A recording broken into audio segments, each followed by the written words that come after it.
Welcome back to You're Always Fine, a space to show up for yourself and embrace the mess that lives underneath because, let's be real, it's exhausting always being fine. So grab your headphones and allow yourself to listen, laugh, and even cry because you are not alone and we aren't always fine. And that's okay. Have you ever shared something that was either personal or maybe it was a struggle, only to feel like the other person didn't really get you or get it? Not that they were mean, but something just didn't really sit right. Well, join us today as we unpack the concept of empathy misses, how it feels on the receiving end, and maybe even bring to your awareness some that you might be guilty of. I'm your host, Kristine. And I'm Theresa, so let's freaking get into it. I think both you and I, TT, know the power of shared experience and the connection that comes from that, especially like the empathizing with someone's struggle. I mean, that's kind of how we met. Yeah, definitely. And I will be one to say, empathy is not, I would say, a strong suit of mine, but I have learned, why are you laughing?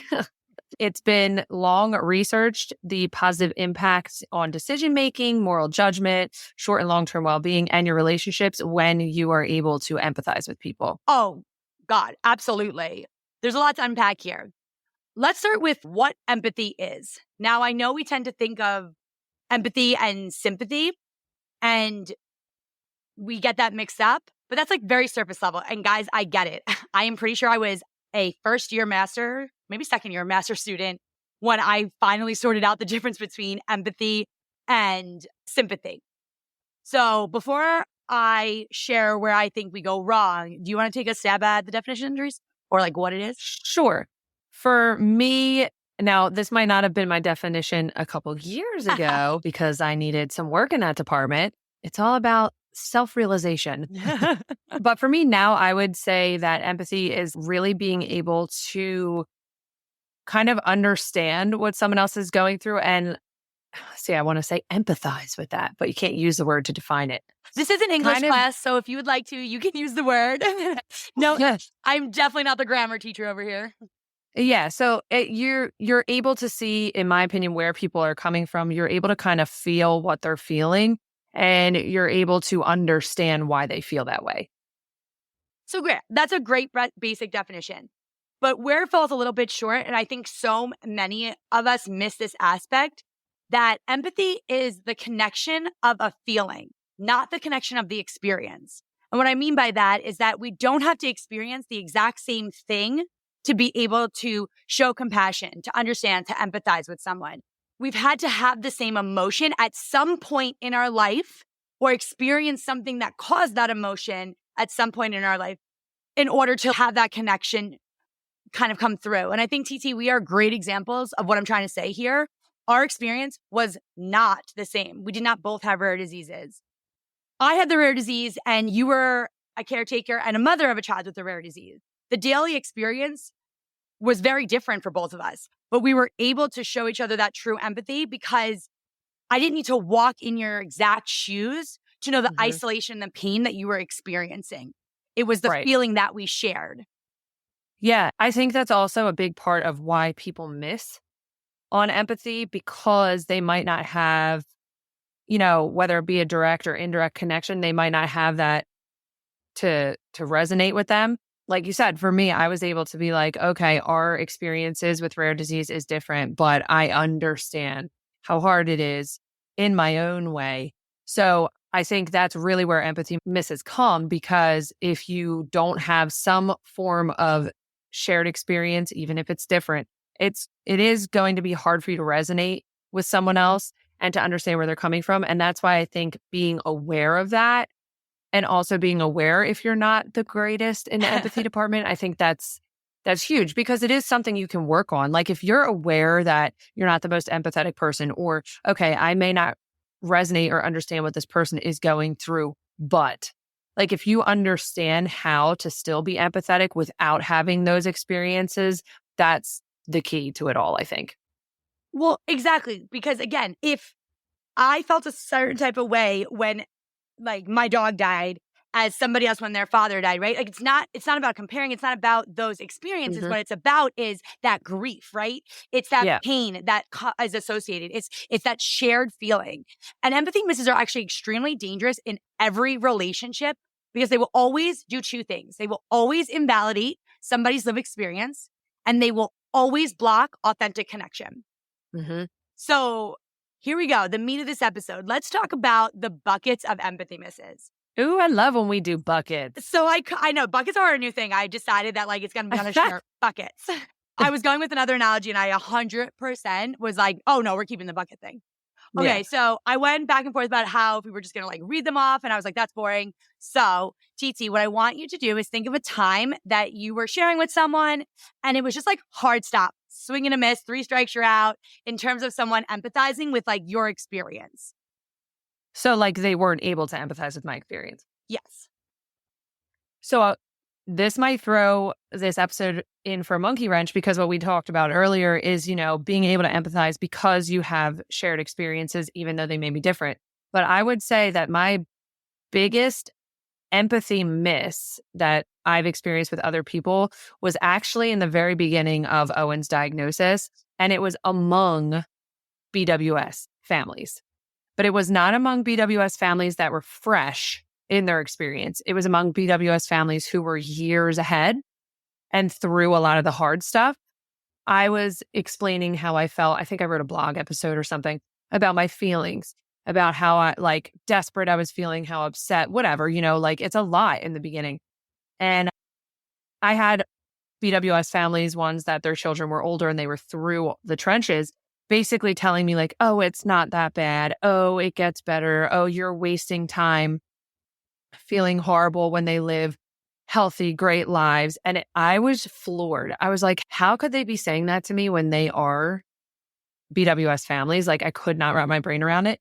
But now, 4 years later, or however many years later since I started doing what I'm doing, I get how they could feel that way if they don't constantly remind themselves of what the beginning was like. Okay. They'll forget to take themselves back there. And I don't know if it's easier for me to take myself back there because I've been publicly sharing our journey. I don't know. But that was such a big miss for me because those were the people that I felt like should have been the ones that understood the most. Oh, yes. Now, what you said is true, but I think there's something deeper going on there. I call this type of empathy miss and the perpetrator of this, the bolter. This type of empathy miss comes from the avoidance of a negative or a hard feeling. Their own discomfort causes them to refuse to see anyone else's pain. They will automatically minimize and pivot, avoiding any real acknowledgement of the pain or the experience that you have shared with this person. They want to make sure what you are sharing goes away. And that is why it's an empathy miss. And to your example, specifically, I think that the pain that they felt, their child going through this and the fear of get their child getting cancer, that's what they're avoiding is that discomfort. And so they can't hear your real experience right now or empathize with how scared you were because all in their mind, they're processing the idea that they could go back there. And so they're bolting from this. They can't have it. So yes, that bucket I would call is the bolter, the one that avoids and minimizes at all costs. Yeah, once I experienced that, I literally made it a mission of mine to never make a new BWS family feel that way. Because there's always so much guilt. You feel guilt to begin with amongst yourself for feeling the way you feel, whether it be, oh my gosh, my son and his tongue, I don't want people to, you know what I mean? Whatever you are thinking of, you put that guilt on yourself already. I never want to add to that guilt. So anytime I'm talking to a new BWS family and they just pour their feelings to me, I'm like, your feelings are valid. You are allowed to feel that way. I don't let them wallow in it, but I also tell them you need to give yourself space to feel that way and it is okay. No, absolutely. And I think to your point, we're all guilty of empathy misses. It's a matter of how you respond, how you keep it in your conscious mind to be a better version for yourself, for the people around you. Because if you've been on the receiving end of this, you know how absolute shit it is. Yeah. And of course, I'm going to give you another example. And this is one I am really this is one I'm bad at. And it's trying to fix or trying to offer advice. I do that all the time, especially with Mike and I. And What does that that's like just sound how like? So like if I was just like, oh, I don't know, can't get out of bed today, or Mike said something that was like, oh, work was really hard today. Like, what would be your go-to response or like your go-to fix it? I know, like I heard, have you tried yoga? So many goddamn times when I'm like, oh, I'm in the rare dizzy. Have you tried yoga? It has like worked wonders for my Uncle Sue's second cousin removed. And I give a shit about your Uncle Sue's cousin removed. I will say it is very hard, but it like Mike sometimes will just be like, I just want you to listen. I don't want a fix. I just want you to listen. And that is the one I struggle with the most. I will be honest, because for example, he'll say, oh, I woke up, he'll wake up and be like, my body really hurts today. And I'll immediately be like, oh, well, if you take a walk or if you get up and go to the Stop gym. eating Chick-fil-A. No, I'm kidding, Mike. Love you. Well, we are always going to eat Chick-fil-A. We love our Obviously. Chick-fil-A. But, because I know that those things work for me and they probably would work for him. But in that moment, he doesn't need that. And that's a hard one. It's very hard for me. It's a huge empathy mix, the fixer, right? This persona. And I think because we live in such a solution-focused world, a lot of times if you're not problem solving, like this is seen as a very good quality, right? To be a problem solver. It's very valued. But many times these empathy misses they stem from discomfort. Discomfort at the heart of the fixer is all about them listening and sitting with the discomfort that they cannot fix, help, or solve the problem. One, because it's not theirs to solve. And then two, because sometimes when someone tells you they have a terminal disease or his body hurts, like there's nothing that you as a wife can do, right, for that. And so you immediately go into that problem solving mode, that like hyper kind of controlling mode where you're literally out there singing, Bob the Builder, can we fix it? Bob the Builder, yes, we can. And that I mean, I will response. say though, this one's hard though. So like if you do feel like there is a suggestion you could give that would be helpful to them, when is the appropriate time to give it to them? Just never? No, I mean, Theresa wants to spoil my balance tool, for the week, but it's fine.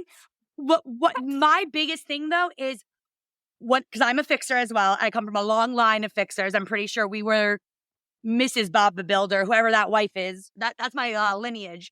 So, and it really bothered me because obviously the yoga thing, like those are the kind of things you get in the chronic illness community. Or, when I say I'm really anxious and someone tells me to breathe, it's like, fuck off. But my first response to any of this is, how can I help? How can I show up for you? Because that allows them to tell you, I need you, like, right? That prompts a question. That makes it so you don't have to mind read, right? You don't have to know if Mike wants you to offer suggestions and be in problem solving mode, or if he just wants to vent. You're putting the onus where it should be, which is the person who is sharing.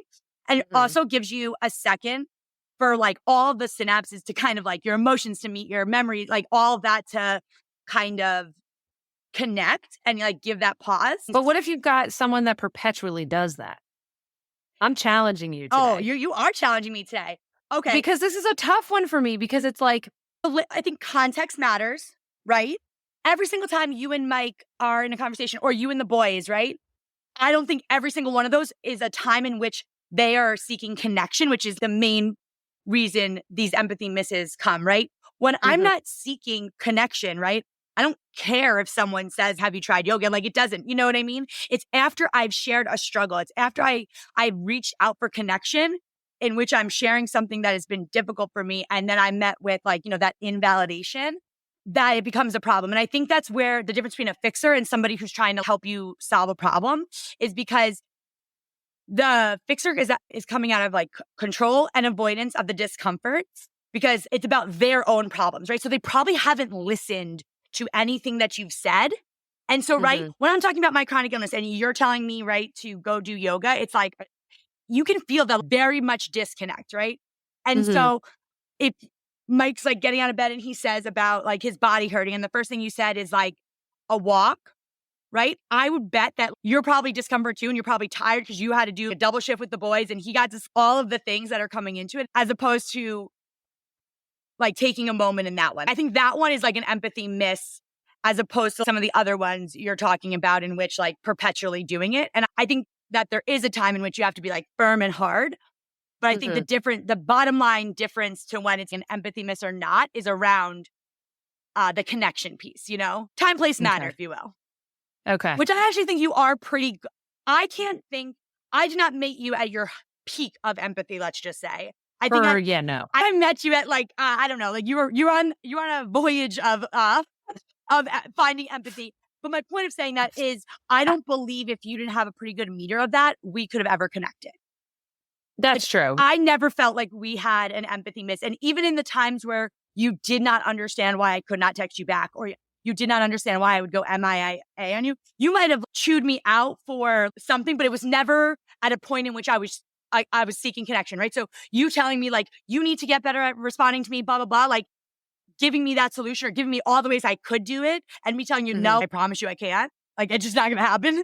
That never felt like an empathy. Like, I never felt disconnected from you because, again, like, that's good. It wasn't, again, but I wasn't seeking connection at that time. I was most of the time just waking up from a flare and looking at 10 messages from you that are angry, right?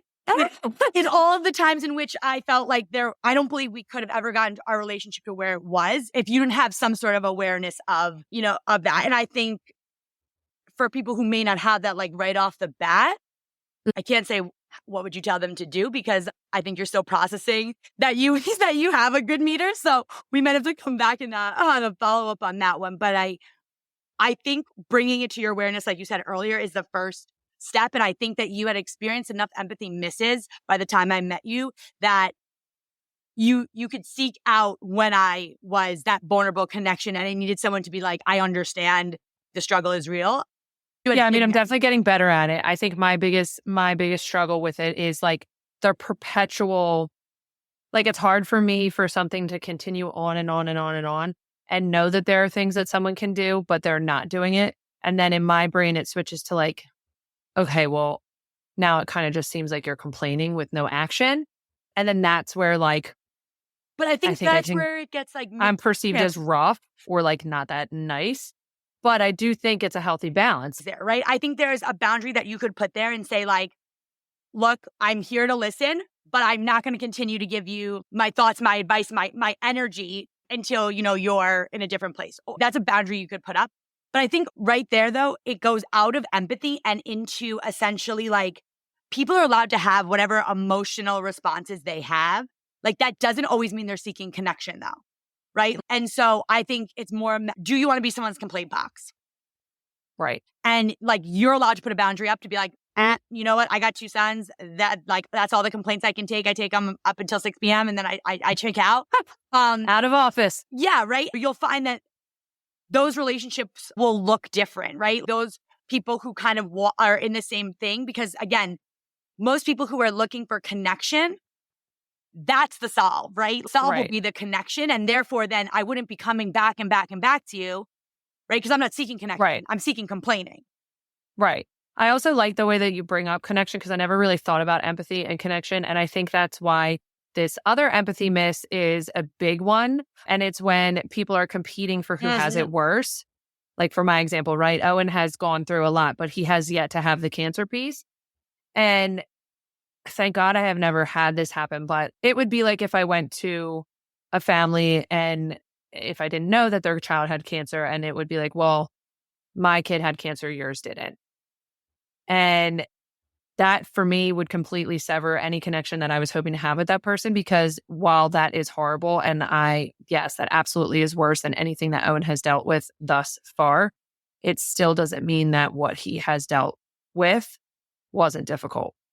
I wish I could claim this line, but unfortunately I cannot. I don't know if you remember Dr. Dashi, Theresa. She was my therapist in the height of like you and me working together. And I used to struggle with this a lot, like, because I used to feel very much so that I couldn't complain or have any emotions about my disease, nor could I share my story because I was still able to work full time. I was still able to run a business. And she looked at me and she said, just because the cards you were given are different than somebody else's cards does not mean you have to be thankful for the cards you were given. The best. I love that line. I wish I could claim it, Dr. Dashi, shout out. But what I think there's so many empathy misses and there's so much more at the core of this. I didn't even know, I had so many names for this. I ended up going with the captain of the struggle bus because this miss is rooted in not feeling enough, not feeling like they're enough, not feeling like they have, feeling like they have something to prove, or mistaking connections with one-upping behavior. For instance, right? Ever be talking to someone and it's like, oh my gosh, I'm really struggling. I was just diagnosed with, or my son was just diagnosed with a rare disease. And then it's like, oh my gosh, I have a rare disease. Before you were even finished, you know what I mean? Saying that. And then all of a sudden it's it's match for match. And then I think especially within things that are invisible for people. So we're talking grief, mental illness, negative self-talk. I'm talking about everything on the spectrum. I think there's this feeling of needing to prove or validate our behaviors too. And right. So for instance, I have never stopped working. Part of that I think is just stupidity. Part of that is the way I was raised, right? Just because my behaviors, right, don't look like somebody else's behaviors who might have a similar condition. It gets into this very weird Olympics for the worst kind of life thing, which is why I said the captain of the struggle bus, because this person loves their role. Put a C on their chest. It's also really hard too, because this is one of those ones that I do believe there are people very rooted in what you're talking about. They don't accept themselves. They have, they want to be the leader of the pack in the struggle bus pack. But I also believe some people do it innocently in order to let the other person know they have common ground and that they understand. Well, exactly. And that's where that's hard. It ends up being one-upping. And they're missing the behavior that they're doing, right? Rather than connecting on a feeling, right? They're coming at you with the experience. For instance, oh, my dad just passed away. It's like, oh, my grandma passed away. It was really, really hard for me and my family. We ended up doing this, this, and this. I took off work for this, right? And so I completely agree with you. And that's that second part there where it's most of the time you're just mistaking connection for kind of inserting your experience that you feel is equivalent to whatever the person said. Right? Lost a dog. I lost a goldfish, I lost a job. Oh my God, that was really hard for me too. Right. And I think actually when I was younger, I really struggled with this a lot. I wanted so badly. But again, I think it was very rooted in self-acceptance and finding, trying to figure out who I was. One of the most beautiful things about my rare disease was the fact that I got my head together, or, my internal world became a little bit more healthy. But having empathy and showing compassion does not take away from your struggle, nor does it limit your ability to receive that compassion and empathy in return. I think sometimes we think that if we say, wow, that's really hard, or we validate, or we, don't do the whole competing thing, we think that, well, then how will the audience feel bad for me if they're over here feeling bad for Theresa because her, you know what I mean? So there's this misunderstanding that there's only a certain amount of empathy to go around in a room. Right. But empathy really does stack onto itself, because I think the empathy requires self-acceptance. And most of the time at that level, you're going to see a lot of vulnerability and authenticity. It also requires self-realization. Just for me, once I was able to, first, I was able to identify when people weren't really being empathetic with me. But because I was able to finally identify that, then I was able to be like, wait a minute, I might be doing this to someone else without realizing it. So it's very important to be able to recognize when it's happening to you and then communicate effectively with someone and be like, hey, right now I really need you to just listen. And I really need you to just try your best to understand where I'm coming from. And then once you're able to do that, if you put empathy as an importance in your life, you are going to be able to realize, oh, shoot, I missed on that one, and I think that's really important for both handling when someone doesn't give you empathy and then also being more empathetic to others. 100%. And I mean, I think to your point, there's two things I want to call out. One, you realizing, right, that you are an empathetic. I think what you do a very good job is that self-acceptance piece where it's you don't try to pretend you're the most empathetic person, right? So I also feel like there's a transparency there in which if you weren't being empathetic with me at this point, and I think anybody who's close to you would agree, I would just say to you, dude, seriously? Like, Yeah. you know what I mean? And I think that would then reset your kind of like scope. I also think that self-realization or self-awareness helps because you know this too. Like when your onset of your autoimmune disease come on, a lot of things clicked into place for you that I was talking Yeah, about. The definitely. experience, it became different. And it's funny because I never thought that you needed to apologize or like, I never felt like that. But I think when you have a deeper understanding of an experience in a different way, and I think sometimes like life just does that, it allows you to, again, It humbles you. well, exactly, right? It's about that self-acceptance and being okay enough to be Yeah. transparent, authentic, vulnerable, take accountability. I mean, one of the hardest boundaries I've had to put up in my life has been the internal ones around what I share with whom, because unfortunately, these responses are so natural for all of us. Yeah. And there's so many more buckets than the three we talked about today that I had to put boundaries up for people I love because the negative impacts of the misses and the invalidation were so big for me. And I think you become a safe person by you never felt like an unsafe person. I think a large part of that is because you owned that part of yourself while still growing, right? It's like not an owned ignorance. It was an owned, look, I'm not that great at it, but it's not my intent to be harsh with you or to not understand or to not give you the empathy or connection you're looking for, right? 100%. I think it's also interesting if you swap out an empathy and connection, like in a sentence, right? It's like instead of being like the empathy you were looking for, like the connection you were looking for, I also feel like it also becomes a little easier to see what you're like the transaction that's happening. Right. Yeah. No, that makes sense. Okay. So as a licensed therapist, what would you say to all of our listeners before we go to help them with receiving empathy misses and also challenging themselves to be better with empathy misses? Okay. So before we go, I want to invite all of us, right? Because we're all guilty of it, to really be present in the conversations that we have over the next week. Just start small the next week and try to fight any urges you have to avoid, judge, minimize, fix when responding to those around you.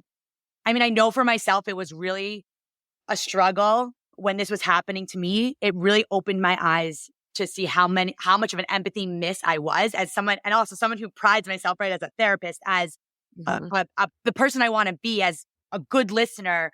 To realize I was doing this so much was really jarring for me. But now, like I said earlier, this one sentence has completely changed my responses. And no one's perfect, but I do feel comfortable in saying that I'm a strong empathizer. I am able to provide the support that those around me need, even if like You're I'm a great empathizer. Literally, Yeah. you're a great empathizer. I feel like I could come to you and be like, I'm going to complain to Kristine about the most minuscule thing, and she's going to make me feel so validated. I could complain that I couldn't get a lid off of a container or something, and I would feel great after talking to you. Well, if you ask me, I would say that, well, how many things did you do today? Like, can you give yourself a break? I mean, you started at 6 o'clock with Owen anyway, but Yeah, see what I mean? can't even Like help that. myself, but So good. So good. so I like, again, that one line is, how can I help? How can I show up for you? Any version of that, right? Anything in which you're putting I don't want to say The person responsibility, first.